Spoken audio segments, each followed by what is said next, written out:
Welcome to National 5 Business Management. This is Lesson 7, Customer Satisfaction. So today's learning intentions are we are learning to understand customer service and customer satisfaction. And success criteria, I can explain what customer satisfaction is, I can describe the benefits of customer satisfaction, and I can give examples of good and bad customer service. So this video lesson is a wee bit different because it will involve you actually going doing some activities which normally I would do in a class. Obviously I can't really do that with you here, but if you want you can play along with it. So here's a little starter we would do. So what do you think makes for a good experience for a customer? And what do you think the benefits of good customer service for a business? So think about your own experiences and then think about if you run a business, why is it good to have customer service? So moving on,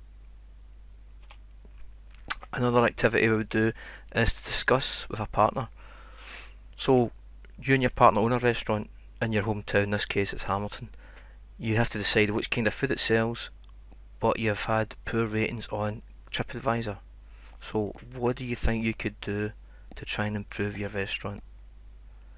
And feel free to go and have a look on TripAdvisor, look at reviews, good and bad, and look at the responses. That if the owner does reply, it's quite interesting to see how they try and manage people's expectations or reviews of the actual restaurant. It doesn't have to be a restaurant, but in this case it's a good example because everyone has been to a restaurant, I would hope. So we can look at customer satisfaction, and it says customers are vital for a business because they buy your goods and services. Without any customers, you're not going to make any money. So businesses, or firms in this case, just to make it shorter, they try to make customers happy by having quality products, because if the product is of good standard, then people will go back and buy it, and they could also spread good word of mouth. Having effective employees. If you've ever been in a store and you're really in a hurry and you need to find something quick, and you ask an employee like where a certain product is or which one should I get, if they can help you within a couple of minutes and they've got good product knowledge and they've got a good manner about them, they're very polite and friendly, then it really sets a good impression. Whereas if the employee goes, oh I don't know, I'll have to go and check, or they don't have a clue about what's going on, then you think like, what kind of place is this? It happens sometimes that when it's more so when you're in a hurry because you have to get something quick and you need help, or you go into it could be a supermarket, you can go into the same one all the time, then somehow you go into a same a same store but a different location, and it's all laid out differently and you're kind of lost and you want to find something, so it's good if employees have good product knowledge. It really helps. And after sales service, which means obviously as it entails, after you've bought the product, what extra things can they do to make it an overall good experience for you? So some things could be like a warranty, like a guarantee, so if it breaks, then you can get a new one. For example, I just recently bought a new car battery which has got a 5-year guarantee, and you wouldn't believe this, that I got it put in and later on that day the battery was dead. So I had to phone them back up and they came out and gave me a new battery for my car, I was stranded as well.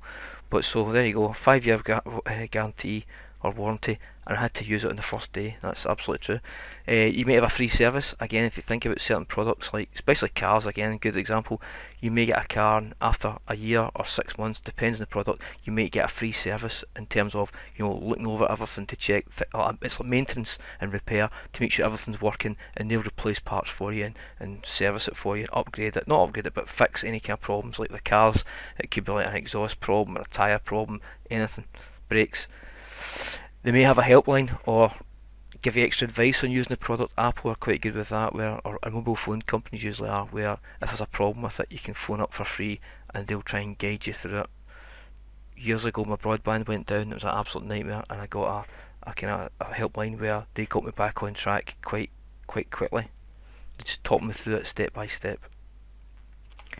So here's another activity you could do. Obviously we can't do it online, but as a role play, you'd have a caller and then you'd have a customer service assistant, and basically you get to pick which problem you've got here, and then you've got an assistant who's got to be a difficult customer service assistant who's not really playing along. So you could see the caller might say that the product's broken or I've decided to change my mind, but the customer service assistant is wanting to just get the conversation over and done with, or they're going to help, but really they're palming you off, they're not really going to help. So it's a fun wee thing that we do in classrooms sometimes, and you only have a very short conversation, 3 minutes, and after that we move around the class. So if you want to try it with someone at home, please do. Customer satisfaction, well, they've also got these things in place: customer care policy, which I'll show you in the next slide, and customer complaints process, whereby if you do have a complaint, usually you phone a phone number and you take it from there. So here's an example of the Metro Centre's customer service policy, which is really the same as customer care policy. So you can see here that the layout, but how the staff will behave. So they'll be professional, polite. Also, they talk about confidentiality. Anything at the store or keep on you, any information, it will not be shared or sold to any third party, so they can't hit you with spam email or junk email. The communication, they've got the contact numbers, so you can phone the Metro, you can phone their customer relations team, you can email them, you can fax them, who uses fax anymore, or you can write a letter. Again, dying out a wee bit, you can actually post a letter to the Metro Centre in Newcastle. It's actually technically Gateshead, but I'm not going to that. They've got a thing here about our key performance target is to reply to 95% of all formal complaints and contacts received by a letter within 10 working days, and email complaints and contacts within 5 working days. So you might not get the reply instantly, but they're saying that, I'll get back to you by letter within 10 days and by email within 5 days, and overall try and hit 95% of that. Goodness knows what happens to the 5% who don't get seen to.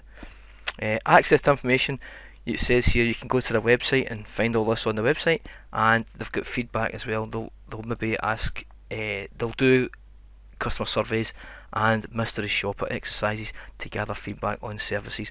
Mystery shopper is something that you learn in the hire, and it's quite good fun. So here's another wee thing that I would do in class, a research task, where you go on the internet and try and find 3 examples of very poor customer service, and then you would feed it back to the class. So there's lots of ones about on holiday, where people have gone on holiday, gone in their room, and I remember one vividly where in their bedroom there were actually spiders' eggs. It was in Spain somewhere, I think, and then after a couple of days the eggs hatched and lots of spiders came out.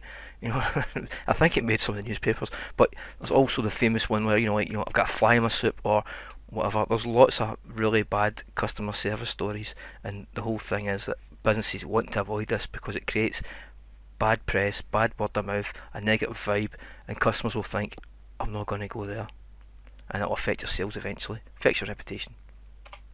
So the overall benefits of customer satisfaction, i.e. keeping your customers happy, creates a good reputation. People will feel positive about you, they'll talk well of you, they won't be slagging you off. You'll keep your own existing customers, customer loyalty, which again you'll know when we do branding, it's the same kind of idea. It's actually more effective to keep existing customers than to go after new customers, so keep the ones you've got happy. You can also attract new customers. It does slightly cost more, but again, if you want to expand and grow, you will need new people. It should overall increase your sales. If things go well and you start to become a good reputation, you may be able to justify charging higher prices than your rivals, because you could be competing on customer service and not just on quality of product. It could be the overall experience. For example, look at restaurants. There are loads of restaurants, but some do charge more than others, because normally it's the experience. Obviously the food might be prepared by better qualified chefs, that's fair enough, but also some ones will be roughly the same kind of food, but the overall experience and atmosphere, the ambience is overall better. Even like they say, the dining tables, the room, the decor, everything is just a bit more luxurious, and so they'll reflect that in the prices. Here's another activity you could do. So on the left hand side we've got a list of different companies: IKEA, Hertz, Tesco. I won't go through them all, they're all there. And then you have to go and research and find out these activities and these questions and find out how you would answer it. So how do they ensure customer service? Do they have customer care policies? What's the complaints procedure? You might find that in the customer care policy. What employee training schemes do they have? Because remember, good employees who have got excellent product knowledge and excellent customer service are worth their weight in gold, and they will improve the reputation of your business. And what after sales service do they have? You should be able to find most of that on most businesses' websites. So today's plenary. Again, if you want to write a wee tweet showing something you've learned today and include some hashtags. So our success criteria: I can explain what customer satisfaction is, I can describe the benefits of customer satisfaction, and I can give examples of good and bad customer service. I didn't really give any real ones for that, but the activities, if you go and do them, you will actually find examples of both good and bad customer service. So just to connect, website www.mrmcgowan.blogspot.com, Twitter at Mr. Marcus McGowan, and there's my Teachers Pay, Teachers Store for educators. So keep calm and love business, and I'll see you in the next video.